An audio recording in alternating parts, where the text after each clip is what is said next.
it has nothing to do with you. So I truly live by the phrase that, what other people think of me is none of my business. I know that what I'm doing is helping people. I have a little a love notes folder. I call it on my Google Drive.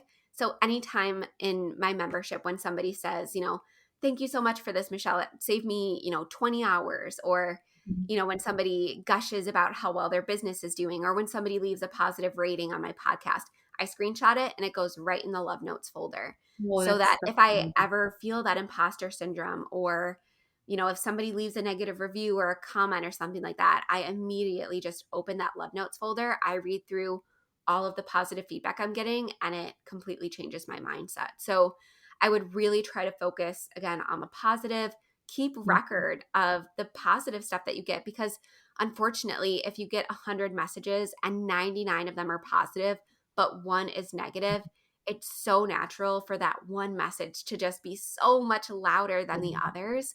So for me, going back to that 99 and remembering that it's such a tiny fraction of people that are judging me or that think I'm cringe or whatever the case may be, I have to remember those 99 people who are waiting for my next post or who could benefit from my experience. And that's what I try to focus on. So that would be my advice for someone who is thinking about starting to create content or anything like that. And something that I write on my whiteboard every single month is that I always say selling is serving, but it comes down to the fact that if you have knowledge, if you have experience, if you have value to offer, you're doing everybody a disservice if you're keeping it inside. If it's sitting on your desktop or sitting in Google Drive unfinished, you're doing everyone that you could potentially help a disservice by keeping it to yourself. So I always try to keep that in mind as well. And, value doesn't have to be, business experience. It doesn't have to be, that sort of value. It could be making someone laugh. It could be making someone smile. So if you have something that could be of value to people and you're keeping it in, again, that's a disservice to you and to everybody else. So I try to keep that in mind. Anytime I ask for money, anytime I put a new offer out there, sometimes I think like, are people going to pay me for this? Like, I feel weird asking for money, but if I don't put it out there, again, I'm doing everyone a disservice. So that's what I try to keep in mind. Yeah, that's so true. And I need to remember these things too. I think it's not something that I feel like you said that it's not something you're just cured of, like imposter syndrome or anything. It's something you have to work on all the time. And I was recently talking about this on TikTok, I think. And then again, just when I was recording another episode, like imposter syndrome is so silly because we're all starting and we're all from somewhere, like like we're all beginners, and it's just silly to think that like imposter syndrome is even a thing. But now you just kind of reminded me, like, we can feel imposter syndrome even years and years into it. And it's just so hard because, like, yeah, we all are like beginners, but we just always find that person to compare ourselves to, like, above us.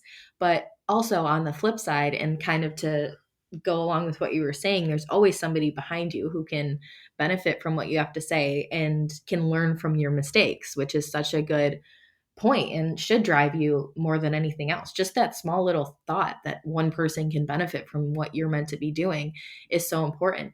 And I guess one of the questions I still have for you is, how do you know the difference between like an overwhelm and busyness and stress that is worth it and that's not worth it? So like with your corporate job, I'm sure you had overwhelm and stress and everything, and now you have that too. So is there good stress and overwhelm? Is there bad stress? Or are you just feeling like it's more worth it to cope with it? You know what I'm saying? Yeah, absolutely. So I have had to become really smart about dividing my tasks into like, I internally call them money making tasks versus non money making tasks.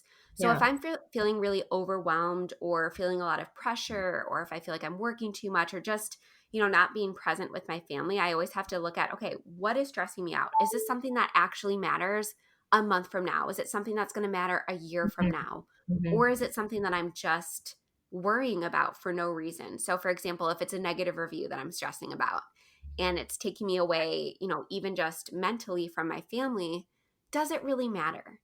Again, am I going to still be thinking about it a month from now? If I am, then okay, I need to ach out. I need to email Mm-hmm. this person. If they had a legitimate concern or legitimate feedback, okay, yeah, I might need to update that. But if I'm just worried about something silly, I have to constantly kind of take inventory of, okay, what is causing the stress? Is it something that really matters? And if it is, and if I just can't find the time or energy, and it does matter, it is something that's really going to impact my business or my customers, then okay, I need to hire someone. I need to hop on Upwork, or I need to reach out to a virtual assistant or something like Mhm. that. I need to take care of it. But if it's something that, isn't going to matter in a month, I Mhm. really have to internally think like, okay, why am I stressing about this? Right. Is this something that I'm struggling with in another area and it's kind of bleeding over? Mhm. So just being really honest with myself and kind of knowing what those tasks are that actually are difference makers in my business and knowing what doesn't really matter, that just comes with experience. Again, it's something that Yeah. you're never going to just one day wake up and a light bulb goes off and say, I know Mhm. exactly what matters in my business. It Right. does take time to learn. I read the book, oh my gosh, what's the title? Not Profit First. Clockwork. I read the book Clockwork by Mike Michalowicz. And that book really helped me divide my tasks into real priorities and kind of made up priorities. So Mhm. once I read that book, and I think I've read it like 3 times now, so I can't believe I couldn't think of the name right away. But I've read it so much that it's now immediately when a task pops up on my to-do list or something like that, I know immediately if this is something that can be pushed aside, if it can be rescheduled, or if it's something that I really need to push through. And whether it's me doing it or whether I need to hire someone, now I know what those important tasks are. And again, it just comes with experience, unfortunately. It's something that Mhm. I really still have to work on every single day. And it's something that my husband and I have to talk about all the time as well, because being an entrepreneur himself, if we both have tasks that are really important that kind of conflict, we have to have honest conversations with each other, and we have to figure it out. So we do our best to kind of create our schedule such that we Mhm. don't have those conflicts. But every once in a while it happens. But again, we Mhm. really just have to have that open line of communication, both Mhm. internally with ourselves and with each other. So I think that's probably the most important thing, is just being open and honest with yourself and with your support system. Yeah, for sure. And being like a business owner brings its own not risk factors, but just its own possibilities for mental health concerns and issues. So, how do you I know you mentioned that you talk with your therapist or talked with them about I can't even remember what you alluded to it about, but I think it was like negative feedback. yeah, yeah, That's negative something feedback. that I still struggle with it. I Mhm. I just had to admit to myself that I can't, be open to all of this from all different angles. It's Mhm. just overwhelming to me, and I'm very sensitive to rejection. So I had to be, again, honest with that. So, I mean, for me, I had to set up my business to kind of accommodate my life and my brain, honestly. So, a lot of course creators, they'll do live launches and they'll do these big events that they plan for months and months. And that just never worked for me. It never failed when I would be, gearing up for a live launch. Something would come up mentally, or I would get into a depressive mode, or I would get really overwhelmed. And it just wasn't good for me. And that's another thing that I really had to take inventory of and recognize. So I just knew that live launching was not going to be for me. I just wasn't able to be as consistent as I needed to be. And I just couldn't predict, what was going to happen with my kids, what was going to be happening with me Right. mentally. So it's really hard for me to put those, firm dates on the calendar. So I had to say, okay, this isn't working. We have to do Mhm. something else.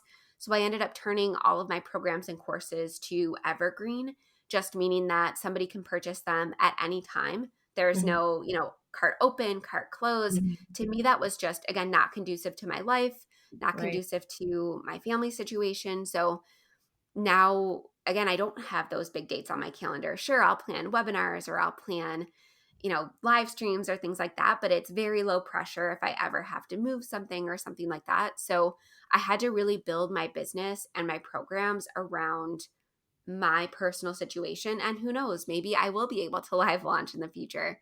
But for Mhm. now, it just creates too much stress, too much overwhelm. It creates way too much friction with our family internally. And again, I really think that when business owners are open to recognizing these things, realizing that your business doesn't have to look like everyone else's in Right. order to be successful. And we were kind of talking about imposter syndrome earlier. Another thing I always recommend, if you have people that you really look up to, or if you have people that are in your industry that are seemingly, uber successful, try to get in a room with as many of them as possible. Mhm. Go to live events, go to masterminds, because I guarantee you, I've been in the room with a lot of big entrepreneurs in the course creator space, and they all go through the same struggles that I do. And Yeah. sure, maybe they don't post it on Instagram, or maybe they're not as candid in a podcast, but being in a room with some of the people that I idolize, even on a smaller scale, was so important to realizing that everyone has struggles. Mhm. Everyone goes through this. Even if, they put a highlight reel on social media, I promise you, every single, C-suite executive, every single person that is, you're putting on a pedestal in your mind, I guarantee you, if you were to sit down for an hour with them for coffee, they would spill the beans, and they would, be honest that they go through all the same struggles. They, fight with their spouse about working too Mhm. much. They have imposter syndrome. They react, too intensely or too emotionally to feedback. I promise you. So if anyone, again, is too nervous because they're not perfect enough or they're not polished enough, get in the room with as many business owners as you can. And I promise you that they're a lot more messy behind the scenes. They're a lot more, relatable than you probably think. Mhm. Yeah, I love that sentiment, and I think even in, like, the corporate world or wherever you're working, if you feel like you're going for a position that maybe feels a little out of reach or you're afraid what people are thinking or whatever, most of the time, the people ahead of you either cared and did it anyways or learned to not care and just go after it. That's how people are in front of you. I mean, you that's like the biggest hurdle, and the only reason everybody isn't following their dreams and doing everything they really want to is they're held back by these types of things.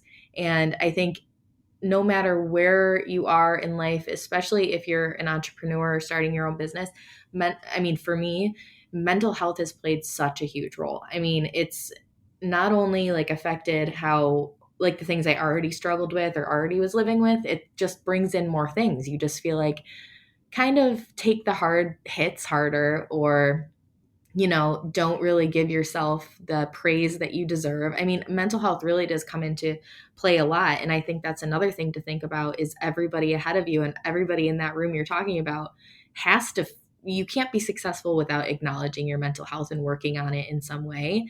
And I know one of the topics that you wanted to share about is how you protect your energy. And I think what we touched on already is really helpful and things that you do. But is there anything else that you've implemented along with seeing a therapist and along with allowing yourself to not emulate everything you see in other business owners? Like, is there anything else that you'd recommend for others trying to protect their energy like that?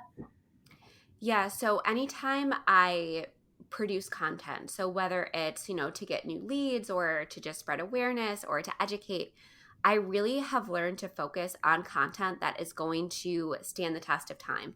Hmm. So because I have limited energy, because I just know that I'm not consistent with posting, I had to really look at, okay, what's the best platform for me? Where is the best place to be active? And for me, it's just never going to be TikTok. It's never going to be Hmm. Instagram, because the requirements to be successful on those platforms just don't align with my lifestyle. They don't align with my mental health needs. So for me, I had to really look at, okay, where can I post a video and have it work for me for months Hmm. and years? And Hmm. for me, that was blogging, that was YouTube, and it's podcasting. So I don't post on social media really ever, again, because I am too sensitive. I'm too soft for it, probably. So for me, I love those long form content platforms that are searchable. So I Hmm. have YouTube videos that I've posted over a year ago that still get thousands of views every single month. So for me, I really had to choose the platforms that were right for me. Maybe they weren't what everyone else is doing. Maybe Right. they're not the shiniest, sexiest thing ever. Hmm. Everyone's on TikTok now. But for me, again, I had to really look closely at how they aligned with my needs and my lifestyle. And I really had to, avoid the shiny object syndrome and just look at, okay, if I need to take a month off,